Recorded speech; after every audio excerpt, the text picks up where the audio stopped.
Hey, how's it going? And welcome to the Rad Life, Life After VSG, also known as vertical sleeve gastrectomy. And today I'm going to be talking a little bit about hunger after surgery. And if you haven't had the surgery, you may be thinking, oh my God, those people that have had the surgery, they got these little tiny stomachs and I don't have to worry about hunger anymore. They're so lucky. And if I had that little stomach, I could get so skinny and yada yada.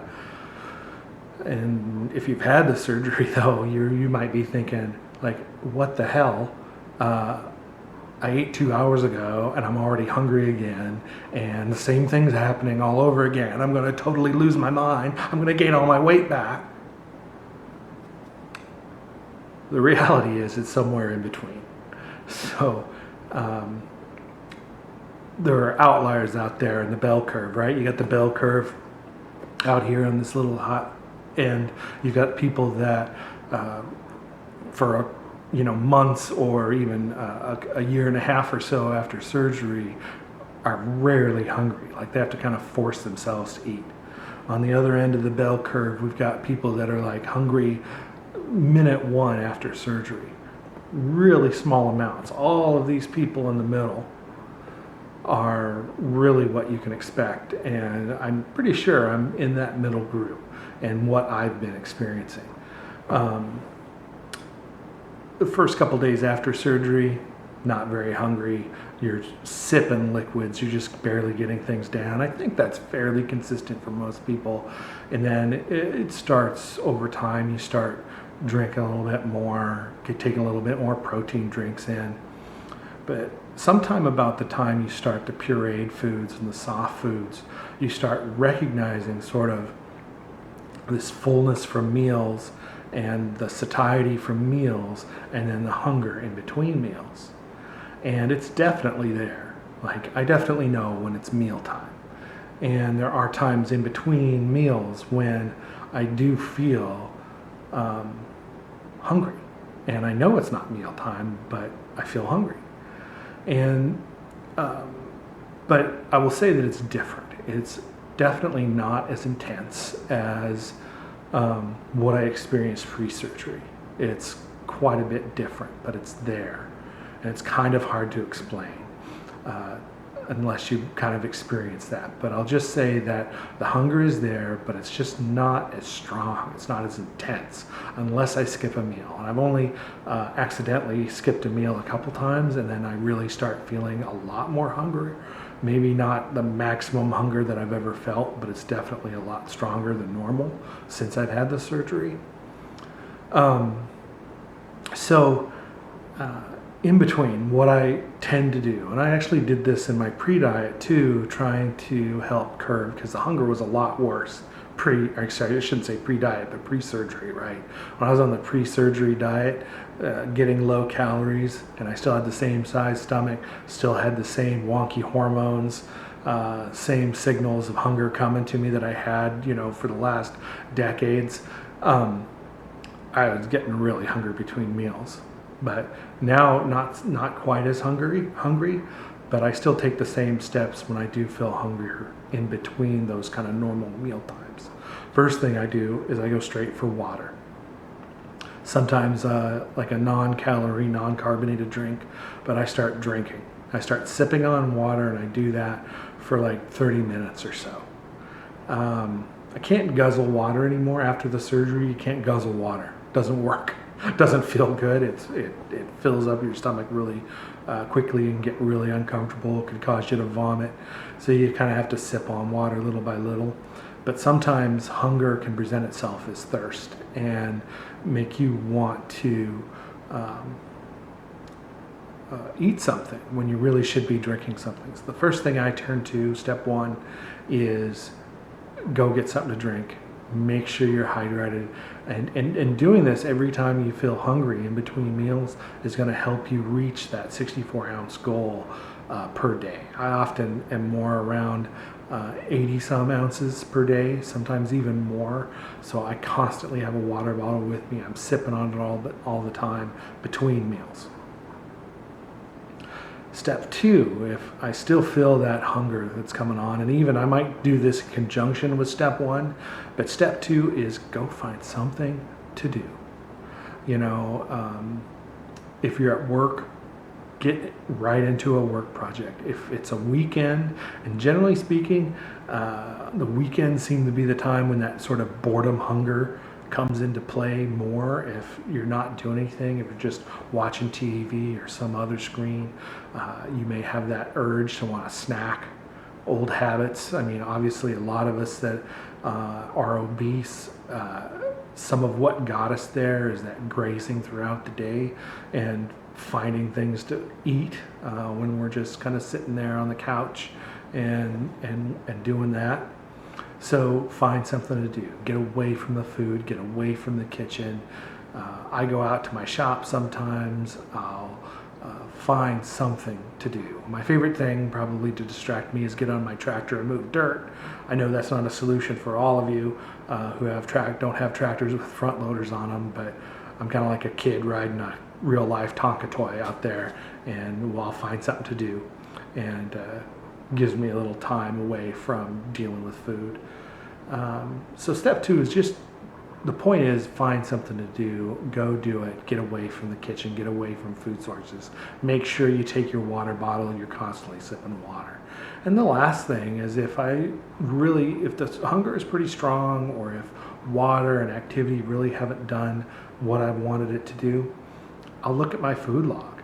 And I do keep a food log. I track everything I eat.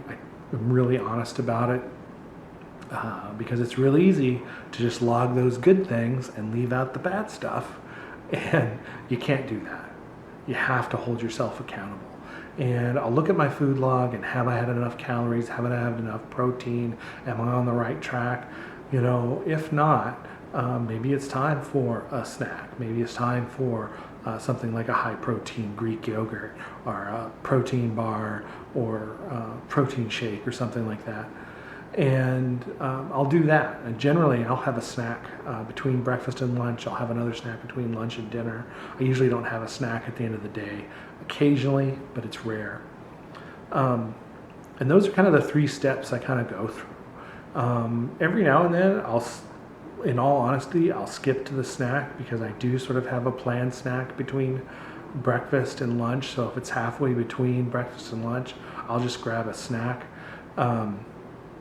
But almost always before I even do that, I'll grab that water and make sure that I'm not thirsty and ensure that I'm getting enough to drink.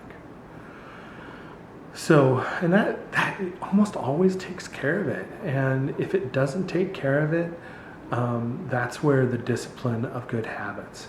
Just be hungry for a little while longer. Just be hungry for a little while longer, and then have your meal. Don't scarf it down. Eat really slowly. Make your meal stretch out. One thing I found, I'm a really, really fast eater, and I have to work at not eating too fast. Like I really, really, really have to work at it. And I started in my pre-surgery diet trying to slow down. I still work on it now. I've done a pretty good job, and I tend to eat my meals really slowly. But that actually kind of lessens the amount of time between the end of one meal to the beginning of another. Take 30 minutes to finish that meal, right? And then wait 30 minutes until you have something to drink. Let that food sit in there. Let the digestion start. That gets the signals going to your brain that you're satisfied and full and you have nutrients in your digestive system. And then start drinking. Start sipping on the water. You know, heck, you're already an hour towards the next meal or towards your midday snack or whatever the case may be, the snack between lunch and dinner. So that's how I approach it, and it's working really well right now. And I've got to take every advantage of the honeymoon period that I'm in. So if you don't know what the honeymoon period is after weight loss surgery, it's really that first 6 to 18 months of post-surgery life when your hunger is minimal, or at least you're satiated for longer periods. It's easier. Your hunger isn't as intense. It's still there, like I've been talking about. You're not eating as many calories, right? I eat 800, maybe 1,000 calories a day right now. I'm not starving. And that's not because my stomach is smaller, it's because the hormonal signals in my body have changed since the surgery. And because of that, I can eat less. I can focus on building good habits, on making good choices about choosing the right foods, the right things, the things that are going to keep me on this track I want to be on, to reach my goals, to be healthy, to live longer, to spend more time with my family. It's important. And so this honeymoon period is the time to make those new habits. Break the old habits. Destroy the old habits. Make the new habits. And I can't say how important that is, because at some point the stomach gets bigger. It may never regain the size of the original stomach, right? It shouldn't. But it is going to stretch over time, just like a normal stomach gets bigger over time for most people. And there's going to be maybe more hunger. You're going to eat more volume. That doesn't mean you have to eat excessive calories, and it doesn't mean you have to make bad choices. But if you're not building those habits now, it's going to be that much harder in the future. So you have to take advantage of the honeymoon. You've got this hunger honeymoon where things are minimized, and you've got all of these new changes in your biology that's going really strong after surgery. And that's the time to build those new habits. So hopefully that gives you some insight to hunger after weight loss surgery. It still exists. It's different. It's a time to start building new good habits. That's what I'm working on. I'm going to continue to report on this, on how it goes over the next months and years, and what I'm doing to deal with it, because I do not want to fall back into those old habits. I do not want to gain the weight back. And I'm going to do everything I can to take advantage of the right now. And I hope you do the same. I hope you found this interesting. If you did, please click subscribe. Please comment, ask questions, all those sorts of things. I would love to hear from you. And I will definitely respond if you do reach out. So for now, take care, and we'll see you next time. Bye.